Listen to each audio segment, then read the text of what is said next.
Welcome to Racist Media. My name is Michael Obeid, and this is a special episode that we're going to be doing tonight during lockdown with Father Daniel Russo. Father, how are you? Good, thank you. Good to be here. Thank you very much for coming on the show. The reason why we have you here is because of the issue regarding the mandatory, the government's mandating of vaccines as well as lockdowns. And we've got a lot of people that have got a lot of questions.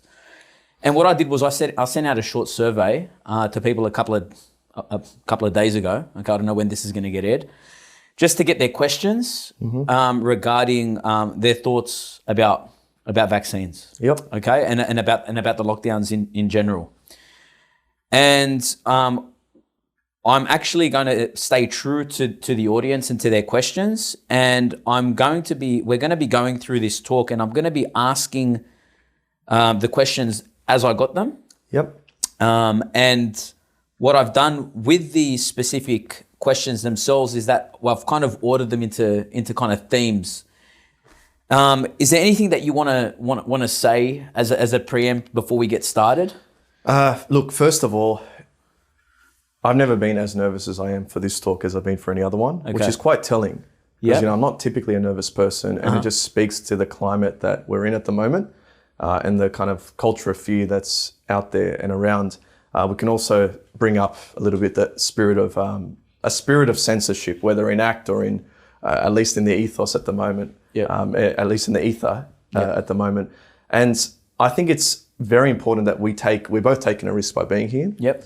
We're taking a risk in a number of ways, but it's important to take the risk and not give directives, but give people principles that they can then apply in their life. Yep. And show that the best seedbed for truth is open and honest discussion. Yep. And that's kind of what we hope to do here tonight, is not just kind of offer to the people of God some of the church's principles that they can apply to their particular circumstances, Yep. but hopefully also model a bit of a decision-making process around attitudes towards the management policies of the current pandemic, and attitudes towards vaccination and the rollout of the vaccinations. So also, as a bit of a disclaimer, you and I both agreed that we wouldn't tell people what our personal positions are going to be regarding vaccinations. That's right. I think we've kind of both decided it's better to model a decision-making process than it is to model a decision, because your circumstances are different to mine. Mine are different to the person who's watching. Yep. And I mean, we're going to kind of get to this a little bit later, but we're also, are we staying within our lane by kind of engaging this topic? And we've as well decided that we're going to be speaking about this topic not from a strictly medical point of view. Neither of us have expertise, and it would be seriously irresponsible to make medical claims on this show. Yeah. We can't do that. That's right. So another thing that I just want to tell our audience, that I loved all your questions. I really appreciate and I respect the fact that you sent them to me. If one of your questions does not get answered, it's because the question is kind of repetitive with another question that kind of relates to the same theme. So your question will get answered. And also because some of you asked questions that had a kind of that required a scientific answer. And like you said, Father, we wouldn't do it justice because neither of us are experts in the field. And it'd be irresponsible. It would be irresponsible of us to do that. Yeah. You know, with as many YouTube videos as you can watch on the matter, it doesn't make you any more than to have a Bachelor of YouTube, I guess, on the matter. So anyway, another disclaimer as well is that so the disclaimers are that we're not going to tell people what positions we personally have regarding vaccines. And another one is that if people are coming onto the show, for us to kind of thinking that we're going to be validating their claims or their positions, just hear us out first. Another thing that we're not going to do is we're going to be giving people direct commands. Do this, don't do that. Do this, don't do that. Like you said before, it's about... We'll get into that. We'll explain why we're choosing not to do that anyway. Okay, all right, perfect. Okay, so the first theme, I started this off with in terms of themes, okay? So I'll actually read the questions out first, and then you can nut out what the theme is behind that we can actually address. What's the underlying question that they're probably asking? So the first question is, or the first two questions are, if the church has stated to get vaccinated, what protection do we have to say that it's wrong? Now, I think what he means to ask is that we see the Pope and the bishops are encouraging us to get vaccinated. The Pope has gone so far as to say to get vaccinated is an act of love. Do we have the right to choose not to get vaccinated? And if we choose not to get vaccinated, would it be an act contrary to love? Second one, psychological principles of conformity seem to be everywhere today. Things like conformity bias, the need to fit the bandwagon lest they be judged by peers. Something that comes to mind is probably a lot of people have got Facebook and they're seeing a lot of people with images of them getting vaccinated, and they feel as though that might be a virtuous thing to do. It's the right thing to do.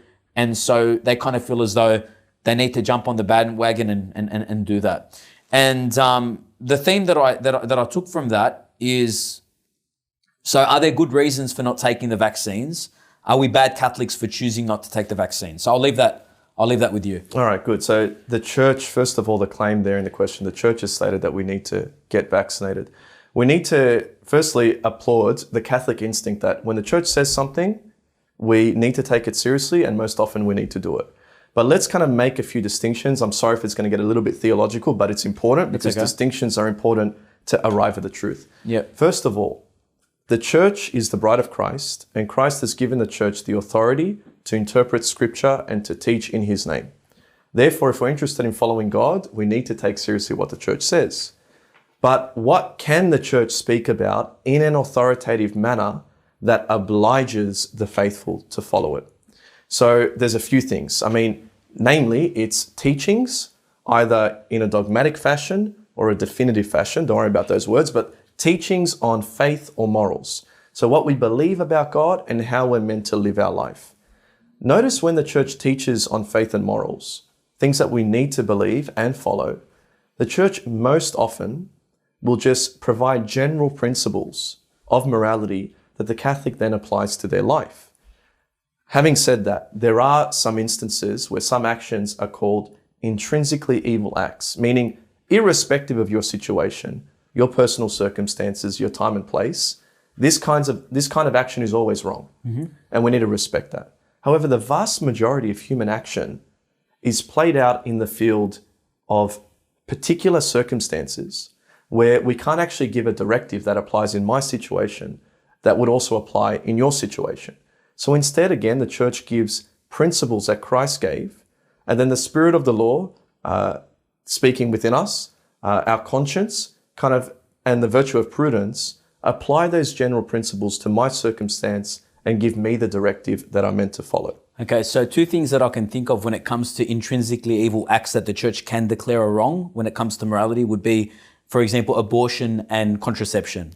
Yeah. Always and everywhere wrong. It doesn't matter what the circumstances are, they're always and everywhere wrong. But my point is there are very few acts like that. Yep. And so when it comes to a vaccine, the question is, are we saying that this is either an action that everyone must do in all circumstances, or it's an action that no one must do in any circumstances? And the church hasn't made that declaration about vaccines. Yep. Okay, it hasn't done so. Therefore, it falls in this middle ground of the prudential order. And that's why when the Congregation for the Doctrine of the Faith, which is what we'd call a magisterial arm of the church, meaning what comes out of that congregation in the Vatican is authoritative. Yep. Said that when it comes to vaccines, general principles are offered. General principles are offered here that then the Catholic applies to their circumstances. So some principles would be, for example, that we can't just make a decision around vaccination that doesn't include the common good or concern for others. It would also offer principles around the morality of vaccines based on their ethical origin that again need to be applied to a particular vaccine or otherwise. Mm-hmm. So the church, for the most part, doesn't provide directives, but provides principles. Yep. But I would kind of challenge, I suppose, a hidden premise in that question again is, let's be careful when we say the church has spoken. Yep. Because what it means for the church to speak is to make use of some sort of formal platform for speech. So either, an ecumenical council, an exhortation, apostolic exhortation or encyclical of the Pope, or like even an angelus on a Wednesday angelus, there's some sort of formal setting. If a bishop, a priest, let's stick with the bishops and the Pope, provides their thoughts on a certain matter in an aeroplane interview or on a YouTube video, those sorts of things are their personal opinions. Yep. Okay? And we should treat them with great respect because they're the opinions of our leaders, but they do not oblige the faithful to follow. That's one point. Yep. Even in those circumstances where the church speaks in a formal way, but gives a directive, what we call of the prudential order. Yep. So of something that's contingent upon time and place. Yep. The Catholic faithful are not obliged to submit their intellect and will to those directives, Yep. but to receive them with respect. And if somebody's interested in looking for like the justification for these claims, read the Congregation for the Doctrine of Faith's commentary on the Professio Fidei of 1968. Okay, just kind of Google that, Yep. and you'll see what kind of assent a Catholic owes to even magisterial judgments of the prudential order. Yep. So what I think is happening here is we don't have a magisterial judgment of the prudential order beyond general principles. Yep. And when a bishop or a priest offers a directive, in an interview or something like that, or on a video, Or on an address, like just sending out a letter to the sending out a faithful or letter, something. yep. It's to be received with respect, Yep. but does not need to be accepted. It doesn't oblige the faithful. Yep. So we have the freedom. And like I think a good kind of like analogy to vaccines that applies now is think about, when a couple kind of comes together and has to decide on whether or not they should be kind of aiming towards having a child in this moment. Yep. The church provides a whole bunch of principles. You can't contracept. You can have recourse to natural family planning, but you need just reasons to do so. You need to have a spirit of generosity and accept the vows of your marriage and openness to life. Yep. The church never says Catholics in the 21st century need to have 4 kids or 3 kids. What the application of those principles looks like in your circumstances might be different for the next family. So one family can be satisfying all the demands of the gospel, living up to the teaching of the church by having 2 kids. Yep. Whereas for another, it's about having 5 kids because we don't know how their life plays out. Yep. And I suppose one more comment that can be made in all of this. Faith and morals. Yep. The church has competency to speak on faith and moral, and that's a great deal. Yep. There are other areas of the intellectual life or the disciplines that are out there that might be related to faith and morals, but aren't explicitly on faith and morals. Mm-hmm. In those instances, the church can't comment on something that requires professional competency. Yep. So whereas like vaccines, we can speak about this later, there's a moral issue insofar as, for example, they're connected to, some have unethical origins being connected to an abortion performed in the 70s or something. So there's an origin that's unethical. Yep. The church comments on the origin and to what extent the origin impacts upon a Catholic person's ability to accept that vaccine. Yep. Or you could even talk about in the current context, like the measures of the vaccine rollout and how they impact upon a person's ability to work or to move or to worship. So the church won't comment on the safety of this vaccine. The church won't comment on its effectiveness. It can only defer to legitimate authorities. Yep. And an analogy that kind of comes to mind with all of this is the theory of evolution. Yep. The theory of evolution has bearing, potentially, depending on how it's received, on some of our principles of Catholic faith. Yep. But all the church says is, believe that God is the creator, Yep. believe that he is the sole cause of the human soul, Yep. and that the human soul doesn't arise through material causes. Yep. Believe that Adam and Eve were constituted in original justice and that original sin is real, Yep. and that at the origin of our human race, there were just 2 people. Whether you as a Catholic choose to accept evolution within those parameters is up to you. Mm-hmm. The church doesn't comment on the merits of evolution or otherwise as a scientific theory. All right. So if we were to go back to this question, the church has not stated to get vaccinated. Okay. When the Pope goes so far as to say to get vaccinated is an act of love, even the Pope speaking is not the church speaking in this informal way. Is that what you're saying? Not in that informal way. And let me just qualify something that you've said. Yep. The church hasn't said get vaccinated or don't get vaccinated. Yep. It's given the principles that a Catholic needs to make that decision. Yep. Some of the principles on the moral side. Yep. Not the principles on the medical side of things. Yep. So indeed, based on the church's teaching, it could be a moral obligation for a particular person to receive the vaccination. Okay. They might kind of arrive at that. But generally, Where there's complexity involved, Yep. where there's circumstances, we can't create blanket directives. Yep. That's why the virtue of prudence exists. Yep. The virtue of prudence is the virtue by which we apply universal moral principles to my circumstance. Yep. That's why they exist. So the church hasn't and doesn't provide a directive that applies blanketly to everybody. Yep. In terms of choosing to vaccinate or not. It says if you when you're considering it, consider X, Y, and Z. Okay. So just to be clear, if the Pope says to get vaccinated is an act of love, okay, can a person respectfully disagree with the Pope on that? Or you might even say, as an in-between, say yes, Yes. but you'd have to be careful about what do you think the Pope means. You Yep. might even say, for one person, it would be an act of love Yep. to receive the vaccination. For another, this is possible. Yep. It might be an act of love to refuse or to not choose to vaccinate. Yep. I'll give you an example. Is it an act of love to give food to a homeless person in the street? Well, I'll just throw the answer yes. All right. If you were kind of on a first date with a girl you were trying to impress, Yep. and you walk past a homeless person and you purely gave them some food or some money Yep. to try and impress the person. Yep. Our view of morality as Catholics is God looks to the heart, Yep. not just to the action. So you might actually be doing a fairly selfish thing by intention. Your action is not wicked in terms of giving food to the person as a material act, but the material component of our act, the physical thing you do, Yep. doesn't of itself determine if it's right or wrong in most cases. Yep. We look to the heart. So one person might choose to vaccinate for very imperfect reasons, perhaps even wrong reasons, Or selfish reasons. or selfish. Yep. And a person might choose not to vaccinate for selfish reasons, for imperfect reasons. Yep. So we can't simply say the decision to vaccinate or otherwise Yep. will always be a good and holy thing or will always be a bad thing. Yep. Because it's not an intrinsically evil act, Yep. nor is it an action that is that obliges the faithful. Yep. So maybe to look at it another way, I can respect the Pope for saying that, but I could also say that he's not wrong because he didn't say not to get vaccinated is not an act of love.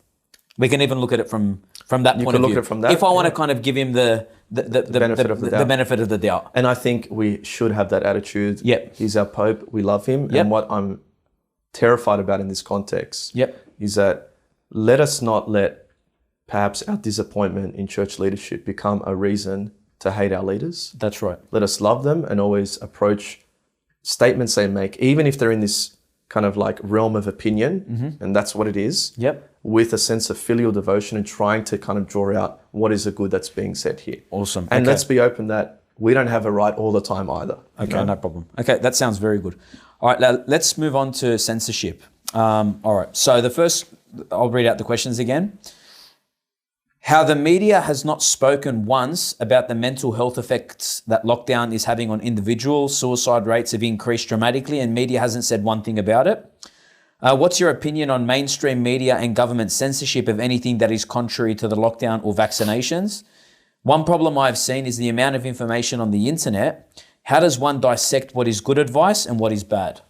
Okay, so let's start with that first claim, I suppose, that the media hasn't said one thing about the other effects of, Yep. of lockdowns.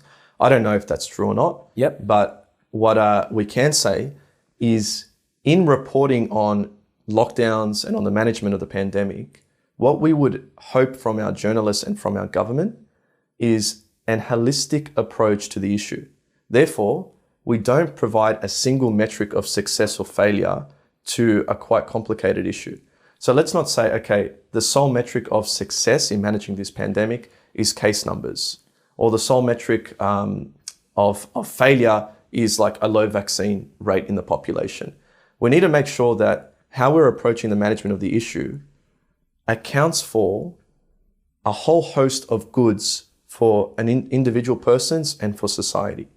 So basically my point is, since we're spiritual beings as humans, we have a whole host of different values in our life. And part of approaching life is choosing and ordering what I'm going to value. And those values will include my medical health, but they'll also include kind of personal freedoms, the kind of choices, lifestyle choices that I might make my ability especially to work and to worship freely and all those sorts of things. And as spiritual beings, we have these various goods beyond just the physical. And we need to make sure that whatever we're doing for the good of society is a holistic approach that amounts to the greatest benefit across those different considerations. Yep. So basically, we need to be careful that, sure, in protecting society against COVID and its effects, which is a good. Yep. Or let's rephrase it, in avoiding the evil of transmission and death by COVID-19, that we're not creating still other evils. All right. We don't believe as humans and as Catholics that we need to employ extraordinary means Yep. To save human life. Okay. And what would be some examples? Extraordinary, like we could, for example, say, and this is, I'm picking an extreme kind of example. Let's say for the next 10 years of our lives, we're all confined to our homes. And nobody's proposing this. The Yep. government is not proposing this. Okay, Yep. I'm picking an example.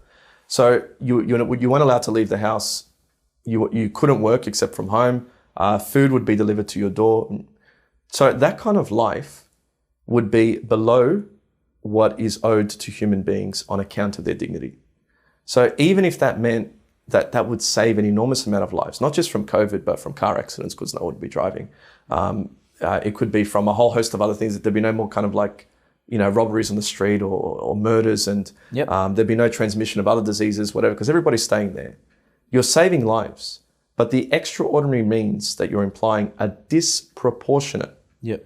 to the good that you're procuring for those people and the evil that you're avoiding. Yep. So we want our journalists to say, okay, the metric of success in managing a pandemic is going to include like mental health of the population, a person's ability to work.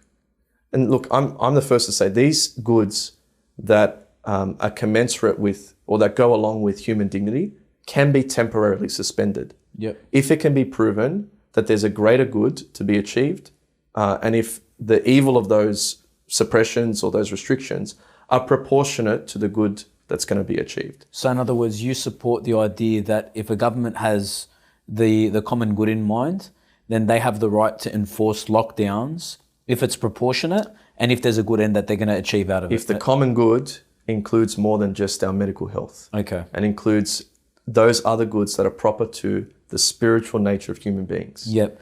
We need to have that kind of holistic approach. Yep. Because at the same time, and what people I think need to understand, and what I'm taking from this, is that because we're not animals, because we're humans, we need more than just food and water and sleep and a house over our heads. Exactly. We need to be able to interact with other people. We need to be able to work, provide, go out and socialize. These are part of the things that it means to be human.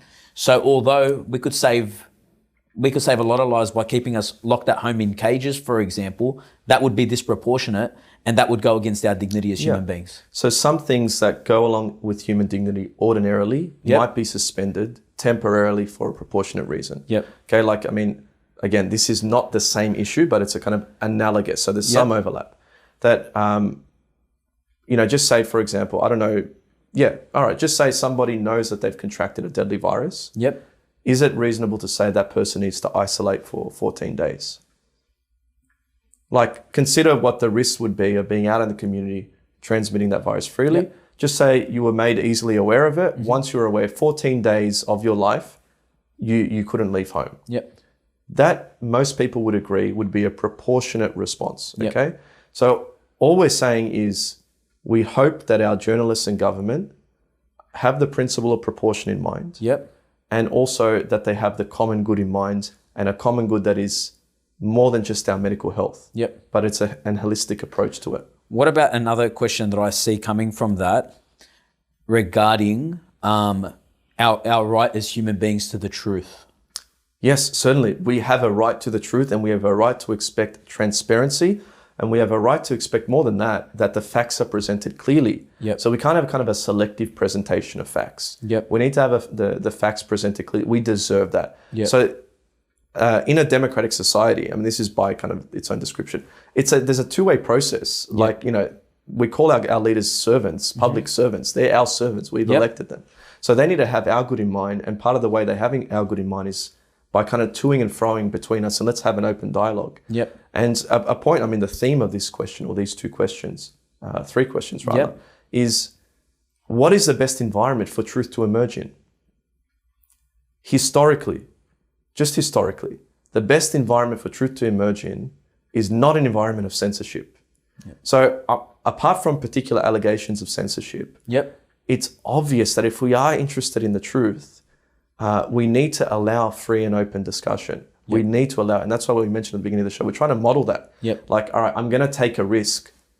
And anybody who would be asked to go before a camera and speak on these things Yep. would experience it as nerve-wracking. Mm-hmm. And that just shows that, like, because we're terrified of saying something. It's not about I'm terrified of saying something wrong. I'm terrified of the potential repercussions. Yep. So I think undoubtedly there's an oppressive atmosphere around speech on this topic. Yep. And I don't think that is a good thing for society, even for the sake of the management of this pandemic. Yep. Wouldn't we all do better if there wasn't this kind of like social media censorship? I'll give you kind of a particular anecdotal example that a friend of mine works at one of these, a major news agency that received a ban from one of these kind of media, online media Yep.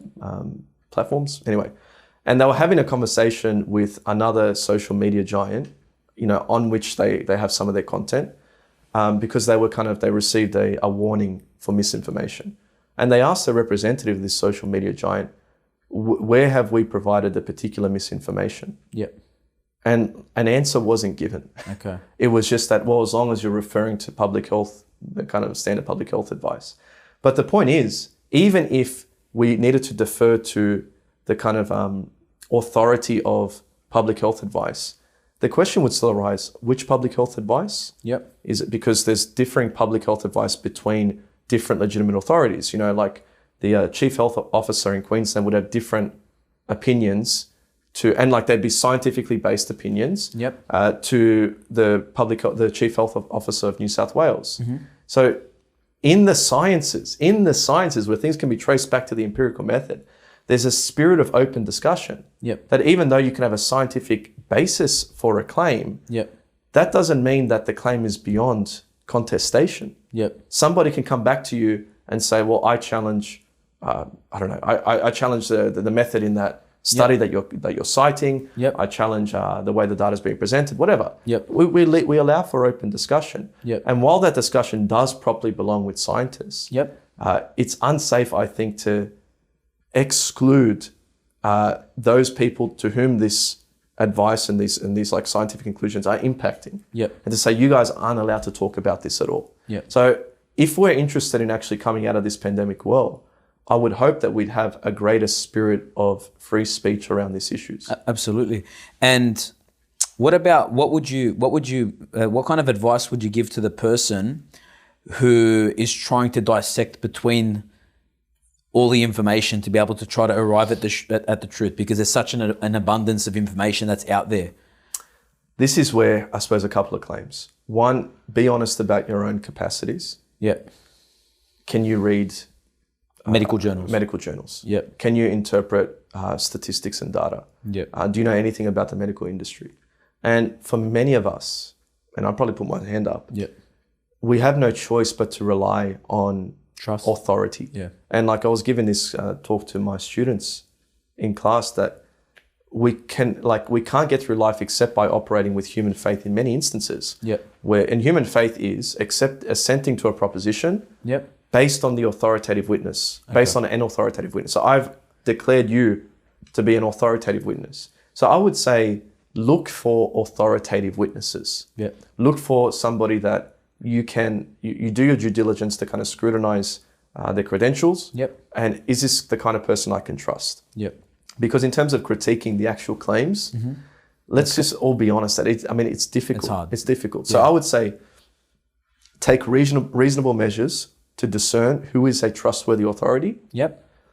Don't just be immediately suspicious because of something you heard on social media of the authorities that are presented before us. Yep. And respect your capacities. And then at the end, you decide. Just make a decision. Make a decision. Yep. And you might decide to follow a health authority that somebody else has deemed untrustworthy, but you just say, well, look, that's the best I can do at the moment. Yep. I'm going to trust it. And you do that. Yep. You know? And so if from that information you arrive at the conclusion not to vaccinate, is that is that bad? It may or may not be. Yep. It may or may not be.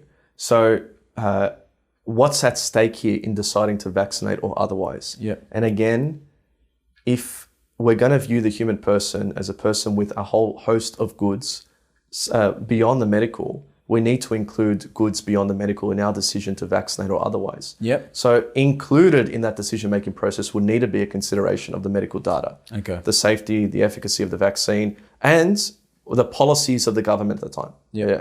At the moment. We need to kind of take all these things into account.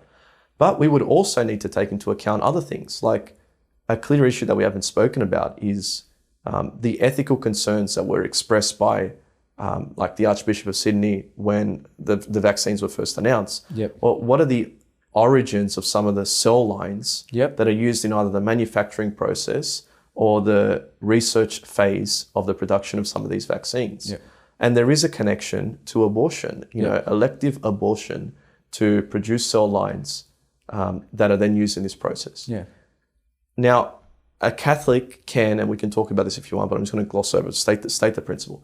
A Catholic can choose to receive vaccines that have unethical origins for proportionate reasons, and while like manifesting their opposition to abortion and to anything linked to abortion, especially in experimentation or in research, in different ways. Okay. If there's no viable alternative or no practical alternative available to you.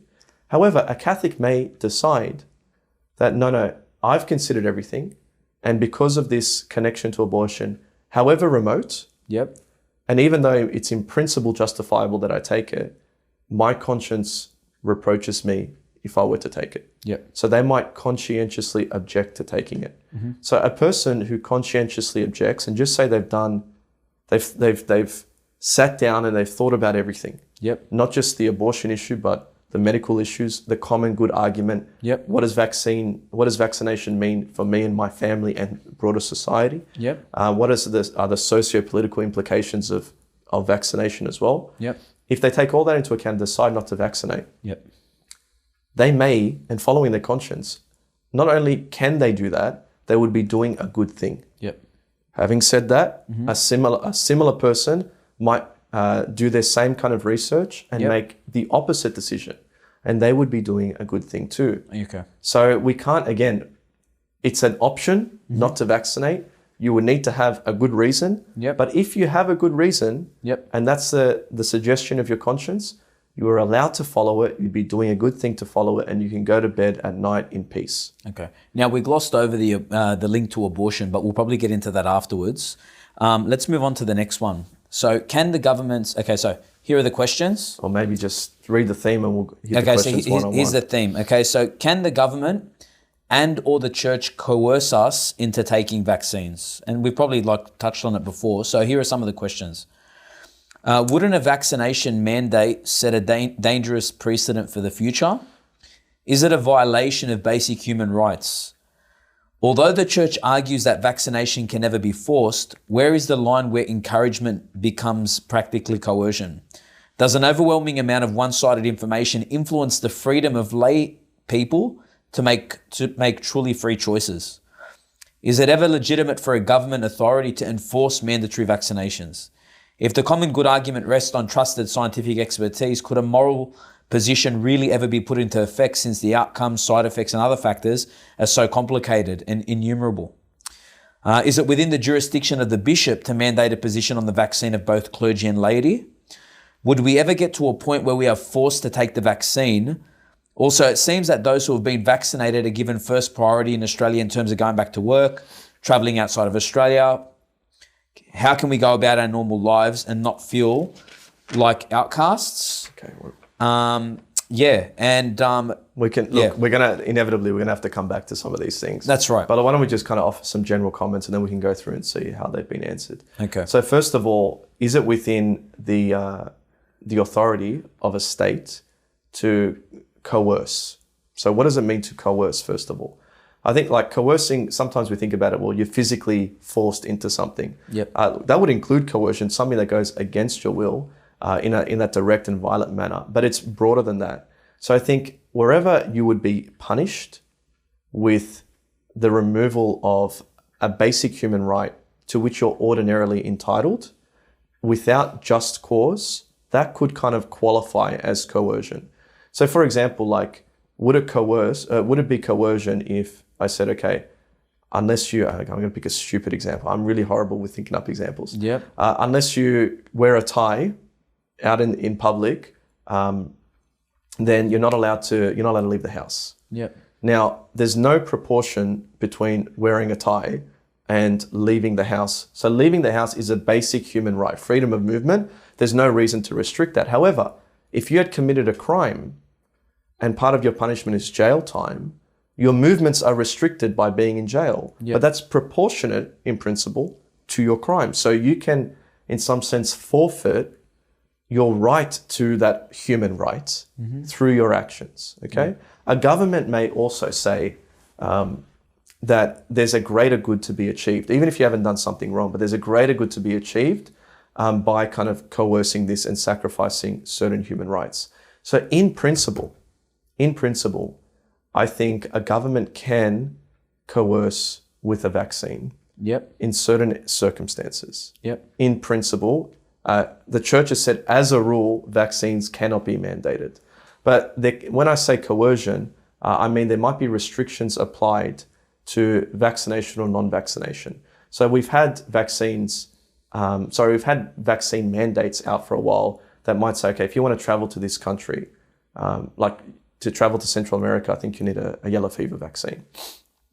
And you might say, okay, what vaccine is available? What risks are involved in taking it? How effective has it proven to be?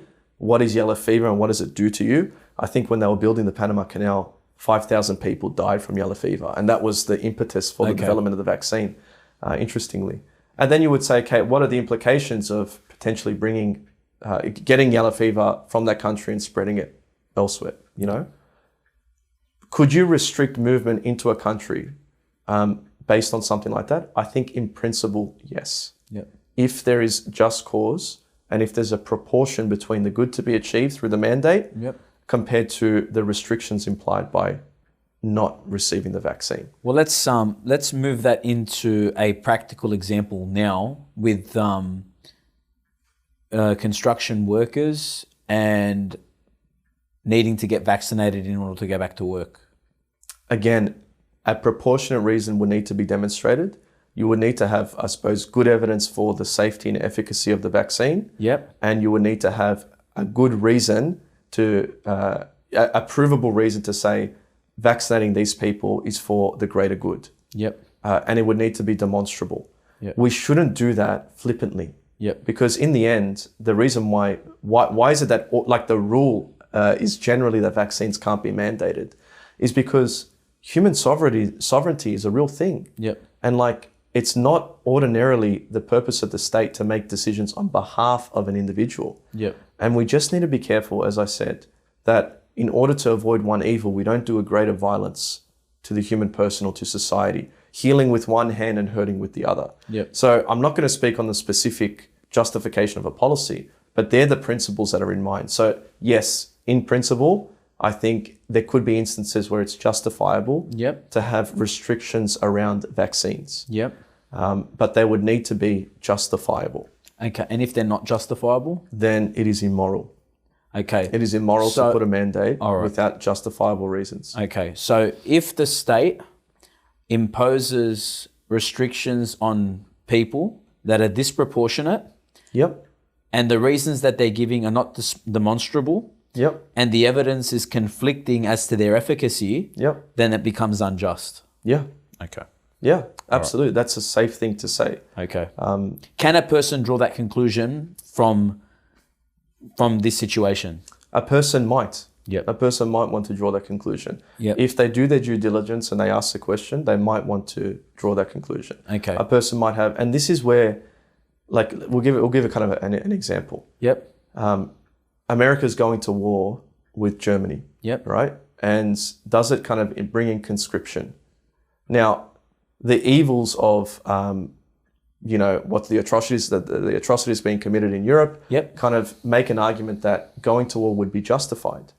Now, the Catholic just war theory states that you need good reason to go to war to justify going to war. And even once within the war, then there's the jus in bello, so justice within the war. So like you can't indiscriminately bomb civilians, for example. But anyway, in terms of going to war, the government makes a call on whether or not it'd be justified to engage in an act of war with a country.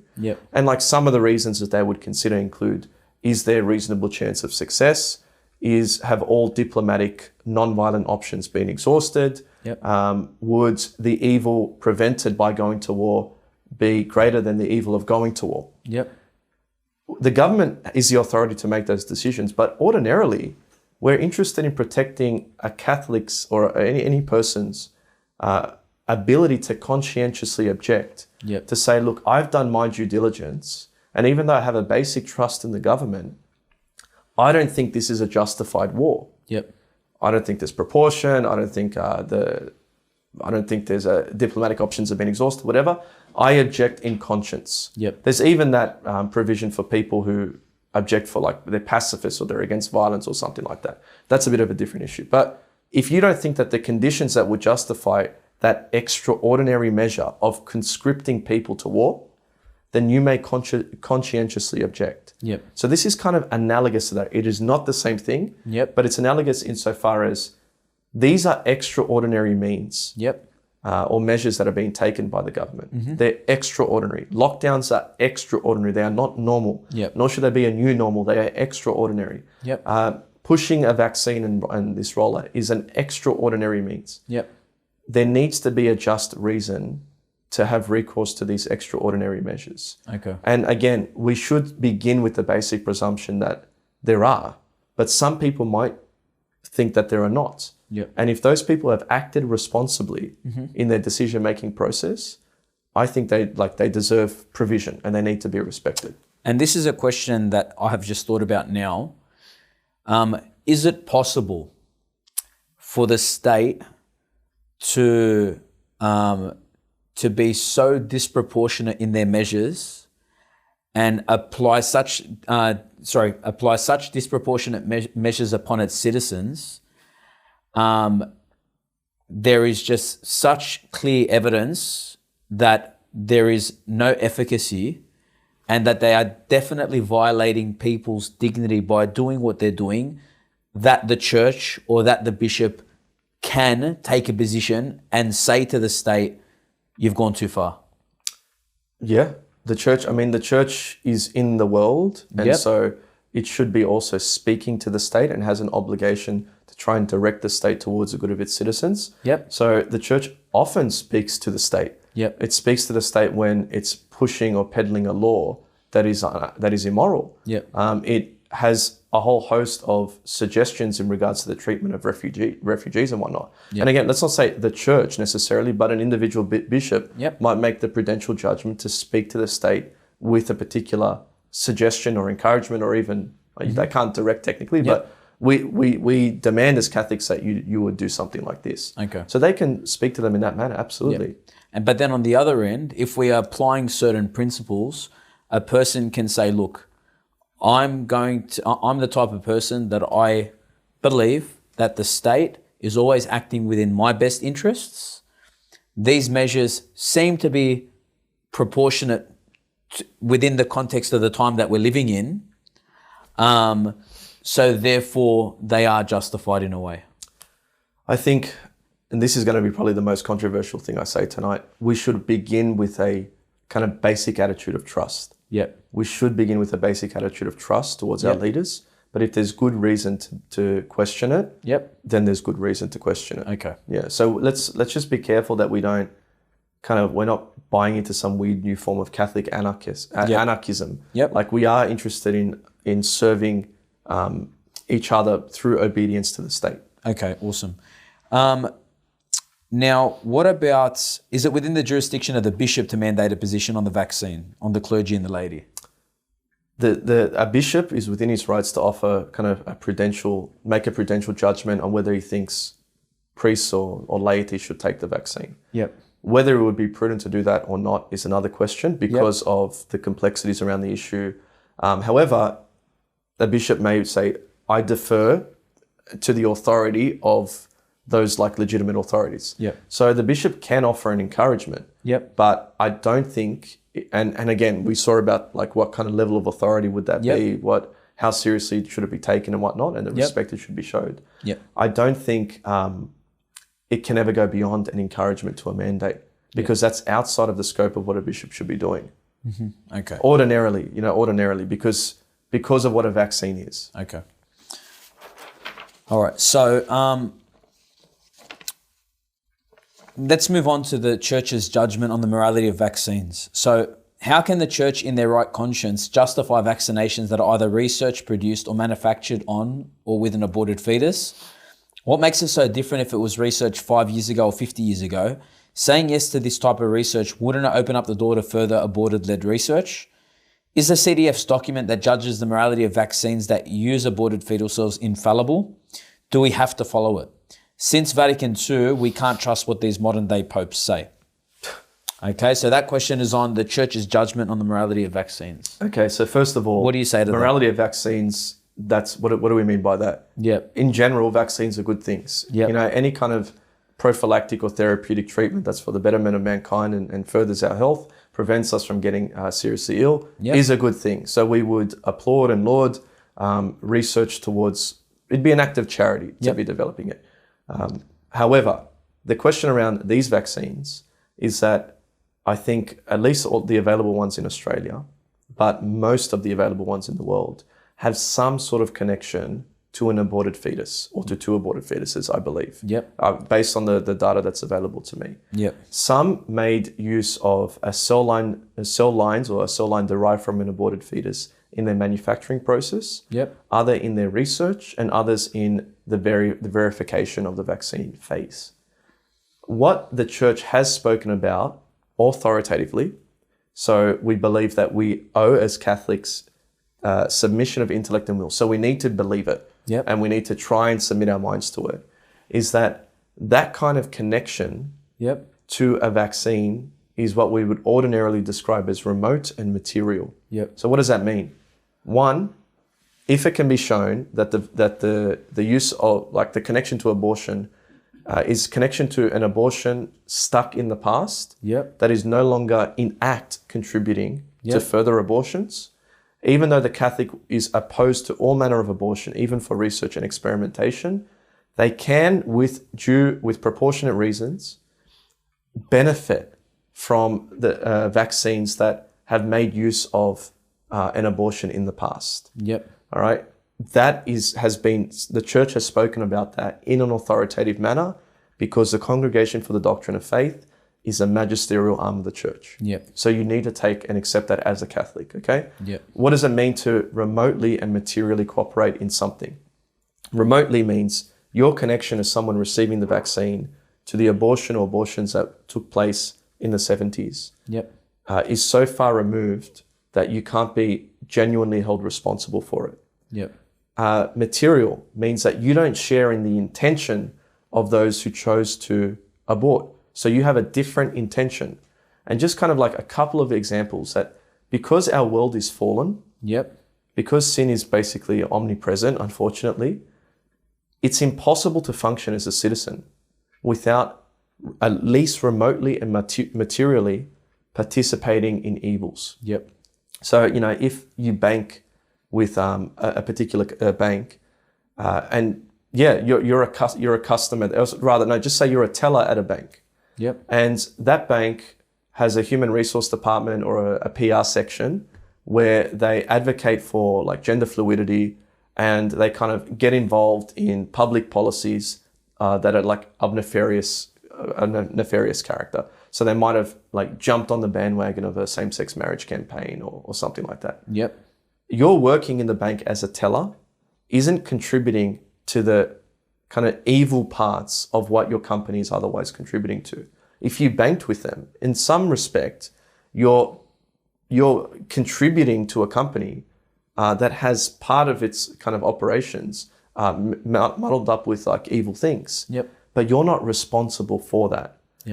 And I think if you were to like, you look at the whatever gas companies you go with, or your electric companies, or if you looked at the cars that you drive, you can always find some connection. And in fact, another kind of analogous example that's important more to vaccines is there are some vaccines with no connection to abortion. However, they like it was a bit of a scandal like that. Some of them were tested in orphanages, kind of like in an immoral way without consent of of legitimate carers or whatnot. Yep. So there are other kind of like issues at the origins of some medicines. Yep. And some, I think maybe it was a medicine rather than a vaccine. Yeah. But just because it has a weird origin, it doesn't mean that everything else about it is corrupt. Not a weird origin, an evil origin. Yeah. It shows the complexity of life as well, because like, for example, a couple could want to do a good thing and want to adopt a child in Indonesia, for example. Yep. But because a lot of Indonesians or a lot of people in another country have seen that, in Indonesia have seen that now there's a market for orphan babies. Yeah. Maybe a lot of these babies are being like, they're paying women just to have babies so that they can go and adopt them out to other countries, because there's a market for it and they can make money out of it. Well, we would need to be careful that by being a customer, are you necessarily contributing to the furthering of the evil? Yeah. And so the church's kind of basic stance has been, no, you wouldn't be, because if it's true that the production of these vaccines no longer involve further harm to children in the womb. Yep.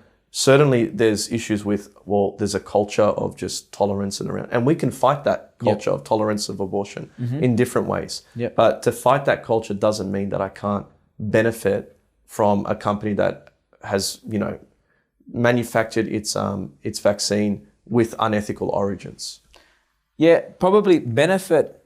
It's an interesting word, because it almost seems as though we're sitting here and we're enjoying the fruits of such an evil labor.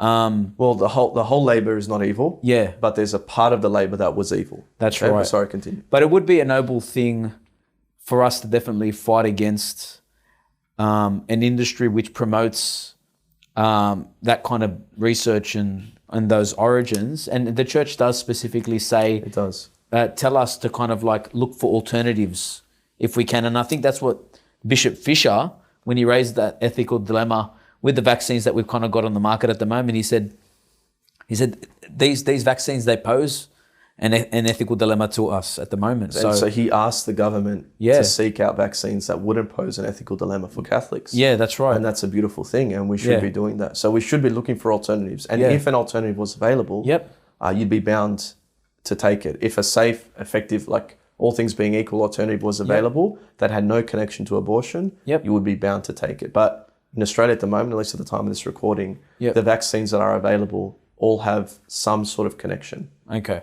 So because of that connection, does it fall within a person's judgment to be able to discern that because of that remote cooperation, I will decide not to get the vaccine? A person may make that decision. Okay. However, if they make that decision, they have to be careful not to universalize their decision and say everybody needs to make this decision. Okay, and that's important, because even two people living within the same household, a person that comes to that conclusion can't then go and impose that upon his wife or upon her husband. Or upon your children. Or upon your children. And what's the reason why that's important as well?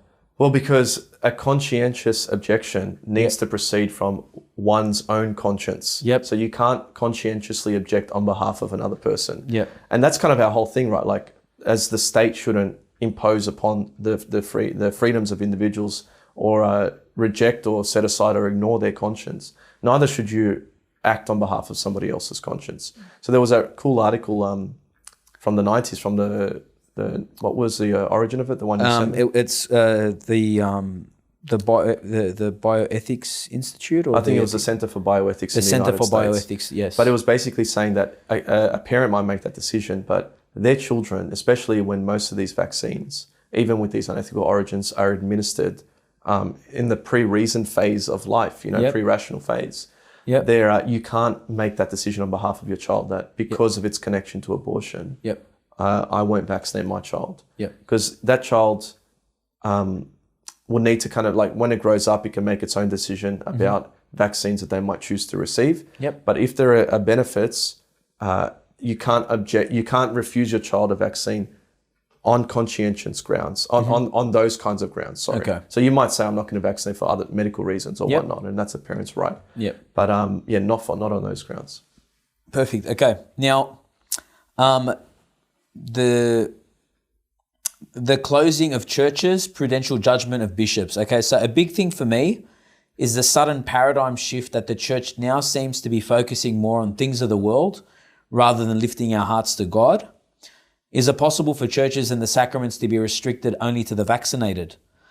Is it justifiable to close churches with the reason I can't have it on my conscience if someone falls sick? Doesn't this neglect the obligation of the bishop as the shepherd of souls?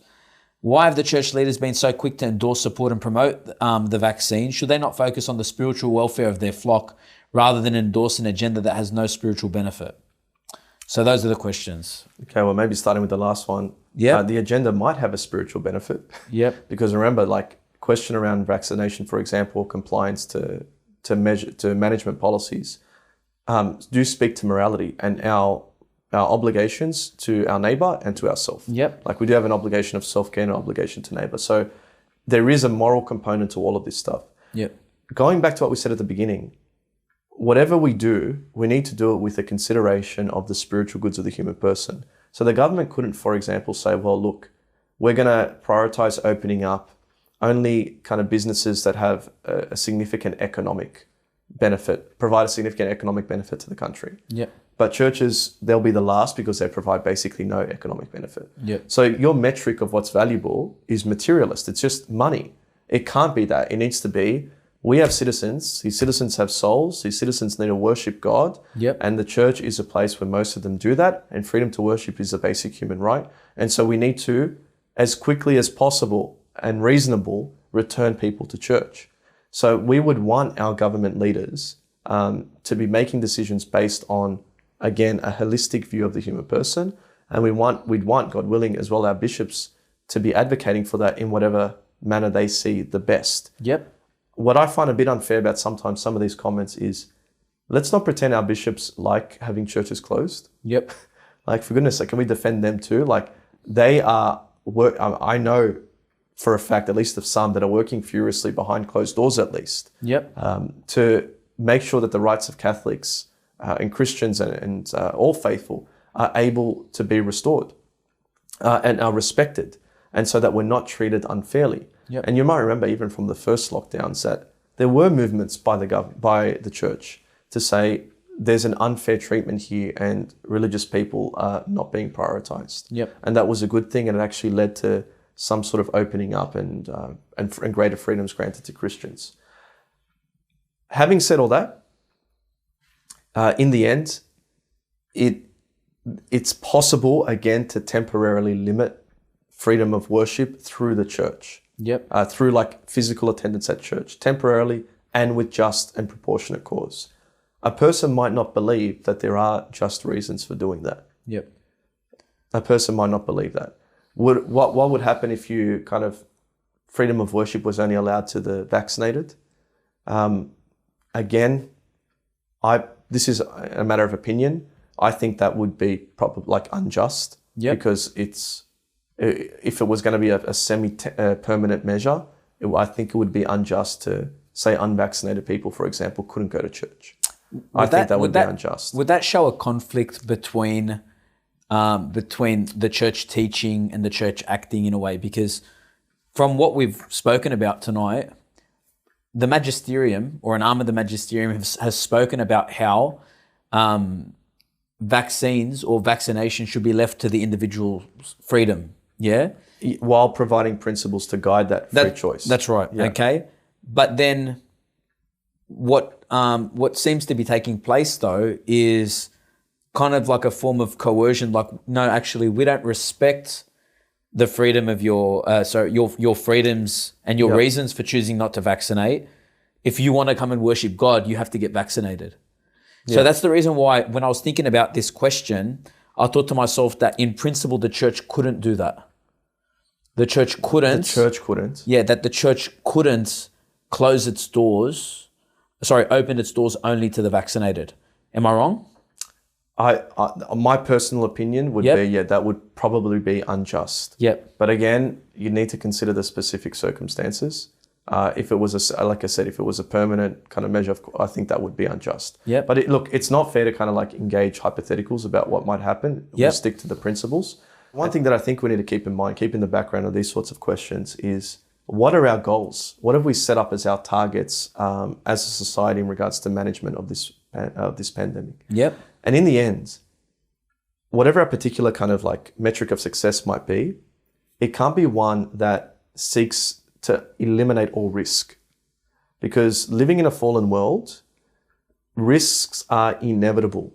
And so every kind of person of sound mind needs to have an attitude of risk management rather than complete risk aversion. Yep. So there will be times and circumstances where simply by doing something normal, you pose a risk to people around you. Yep.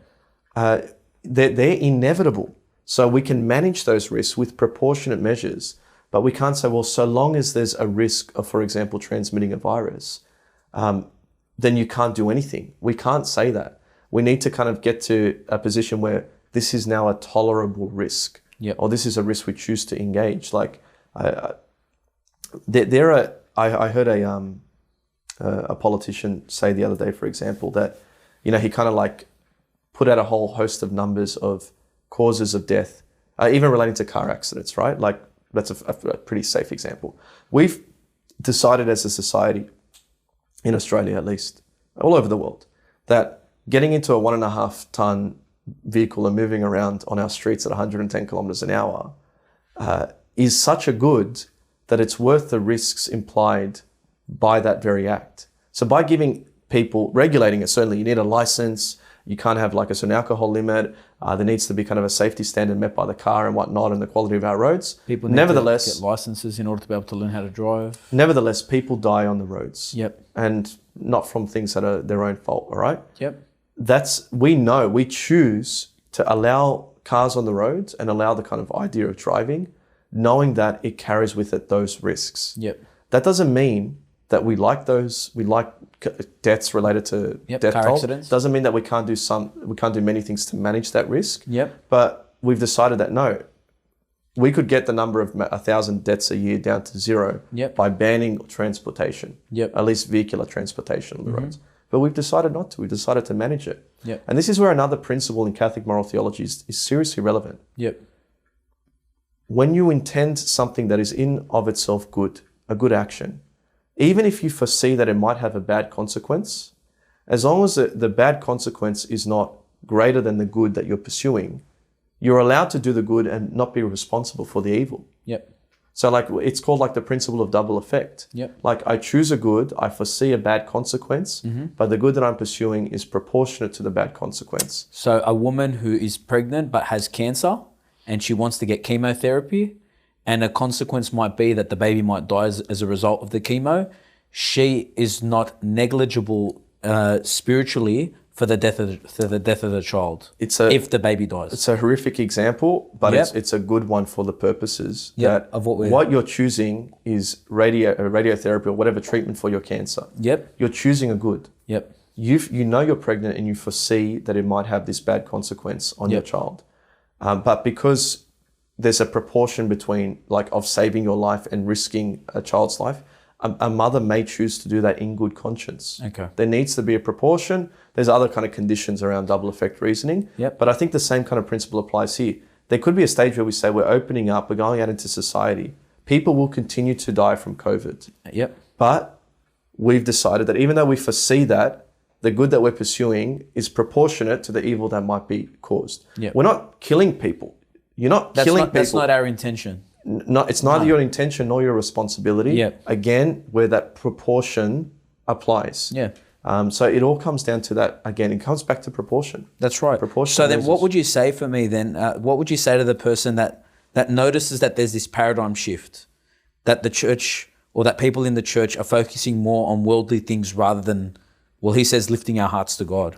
let's lift our hearts to God, but let's always remember that lifting our hearts to God includes love of neighbor. Yeah. All right. Like we can't just like strictly divorce it. That's right. But certainly, As though, like I have the right to the sacraments, even if it means me having COVID or me being sick, and because the church even says, that a person has the right to miss their Sunday obligation if they're sick or if they're pregnant or binding and loosing. Yeah, and that's right. Again, binding. Christ gave Peter and the church the power to bind and loose. Yeah. So Christ gave them the church leaders the power to make things easier for the faithful, or to relieve them of spiritual obligations in certain circumstances if there's a greater good to be pursued. Yep. So how unfair would it be if the church said, well, you have to keep going to mass even if there's a lockdown? Yeah. It's impossible. You could never oblige. Or even if you're sick. Something like that. Or there's no church within 100 kilometers. Mm-hmm. So there's times when the church has to loose. But sure, certainly, rather than kind of like hurl accusations at our leaders in particular, as a church, what do we want to do? We want to keep our mind fixed on God, on heavenly things, and make sure we don't fall for the secular humanist error to say that the only important things are things that are measurable. We are more than animals that need to kind of like, I don't know, become like cogs in this economic machine. We are more than lives that need to be preserved even. That's right. Like the whole logic behind martyrdom is that there are some goods worth more than my life. That's right. And St. Paul like saying, I'm like, he's so caught up in heavenly things that this life kind of pales in comparison. He said, and he even said, I do not consider that the sufferings of this world are worth comparing to the glory that is to be revealed. So let's keep our context right. Our context is we're spiritual beings with spiritual goods as well. And the church, of course, as part of her mission, will keep the faithful focused on those things. Well, one thing that comes to mind for me is Pope St. John Paul II when he was the bishop of Krakow in Poland. And they were under a communist totalitarian regime that didn't allow them to go to mass or to worship God or to do anything. And the people were just yearning and so hungry for God that at some of the big political rallies or some of the rallies that they were there, all you could hear was, "We want God, we want God, we want God." And I don't know whether you heard about it when we went on our trip to Poland, but even when people are satisfied with all their material goods, they've got everything that they need to survive because of our spiritual dimension. People still want God. They want to be in touch with the divine. They want to be able to satisfy, even when it involves risks. That's right. Even when it involves risks. And again, there might be reasons to temporarily suspend living out some of those spiritual goods for the sake of a greater good, but it needs to be demonstrated. There needs to be proportionate reason. Okay, cool. Now, and the thing with another thing that I just wanted to add as well to this. Now, it's. People are suspect of the government and the media. For example, the Berejiklian government, they passed the Abortion Law Reform Act in 2019. The federal government passed a law in 2017 legalising same-sex marriage. In 2017, a euthanasia bill failed to pass the New South Wales Upper House by one vote. And we're also noticing that the media's inconsistency with their coverage of COVID fatalities in New South Wales as opposed to deaths for other reasons, for example, like car accidents, influenza, vaccine-related deaths. So my kind of last question is, or it's kind of like I'm siding with these people because what I'm noticing is that they have reasons to be suspect of the government. So is that reason enough for people for these reasons to be able to go and say, well, look, I'm not so sure about Berejiklian really caring about the dignity of human life and the common good. I'm not too sure about the media reporting on one COVID fatality or one COVID death when how many people died already from car accidents or from influenza. I'm noticing that there's some kind of agenda. Or like you say that you care about human life, yet you allow for an abortion law to pass. And it looks like they're going to be passing euthanasia with some conditions. Is that a legitimate concern for people to have in the current climate that we're in? So certainly I think it would be fair for a person to just try and, I suppose, isolate some of these broader socio-political concerns. Ultimately, or no, not to isolate, I take that back. It would be fair for a person, even including whatever socio-political concerns they have towards the rollout of the vaccine, to still decide to vaccinate. Because there's other goods that they need to consider that for them trump the kind of those sorts of concerns. Yep. However, and this is where, again, this is my opinion, Yep. but I'm offering my opinion, because of the political relevance of the rollout of the vaccine, I think it's important that when a Catholic sits down and decides all of the relevant, sits down and accounts for all of the relevant factors that might impact the decision upon vaccination, the medical, these medical things about work, can I go to work and whatnot, they include what does my compliance mean for society and what will it likely mean? Yep. What does it mean to comply to a vaccine mandate with the current government in mind? Yep. In other words, what are the socio-political implications of my compliance? Mm-hmm. Certainly, I think even if you had all these concerns about the government, you might safely arrive at the decision, look, I don't like what they're doing here, but here I've decided to vaccinate. Yep. Okay? And some people even argue you should completely isolate those socio-political concerns. I think that they're relevant Yep. and must be included in your decision-making process. Yep. Because it's okay to say, let's presume on the benevolence of this government, and that let's presume on the safety and efficacy of the vaccine, but also let me kind of think ahead to what the implications on society will be to having a vaccine mandate. Yep. In the current kind of conditions, everything being considered.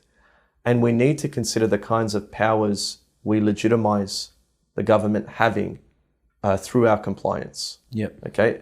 That's a relevant consideration as far as I'm concerned. That is my personal opinion. Okay, so just let me reword that so that I can kind of understand it. And this comes back to another question that somebody had regarding precedence. Yeah. Should people be concerned that by the church in whatever way, whatever bishop or whatever person is endorsing or encouraging vaccination, is there a danger that it's setting precedence by giving the governments certain powers, okay, to be able to, for example, mandate vaccinations? Sure. Or to tolerating the use of those powers is in some sense legitimizing them. That's right. Does it risk setting a precedent that might be abused in the future? Yes. Of course. Okay. However, a person might say, I don't think those risks outweigh the risks of getting COVID or of not complying. Yep. That's again back to that issue of risk management. Yep. But my point is, let's not pretend that we're choosing between a risk and no risk. Yep. That doesn't exist. Mm-hmm. So there's a choice that people need to make. Yep. On as well, like the risk of these sorts of concerns. Yep. It's a legitimate concern that a person might have. That's all I'm saying. Okay, and they're allowed to have these concerns, and they're allowed to have these concerns, and that can be factored into the decision-making process. Factored in, but again, anybody who's sitting down and deciding, to the best of your ability, Yep. have a holistic consideration. Okay. Try and consider all of these things. Okay. And don't just obsess over one particular factor, even if it's like medical. Yep. Or don't obsess over, look, I don't trust this government, therefore Yep. I'm just not going to comply. Let's not just like chase after martyrdom with some like perverted, like war hungry or crusade Yep. hungry attitude. Yep. Christ doesn't tell us to go looking for a fight. Yep. You sit down and discern what God is asking of you based on under the light of the gospel. Mm-hmm. And then you make a decision in conscience.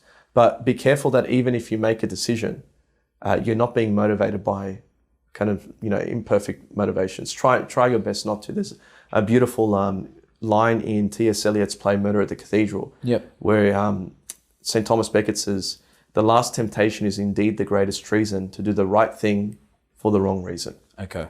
So let's try and do the right thing for the right reason. And I think we should end it there, because that was very powerful and very good. Thank you very much, Father, for coming on the show. Guys, leave some comments in the comment section. If you think that there was something that we spoke about tonight that was still left unanswered, or if you've still got more questions, we're happy to do this again. Yep. So, guys, God bless you. Thank you very much for the fight. I'm definitely, personally, I'd like to just encourage you guys on both ends. Okay, for those who are choosing to vaccinate and those who are choosing not to vaccinate, the church has left you free, as long as you're doing everything for the right reasons. Okay, God bless.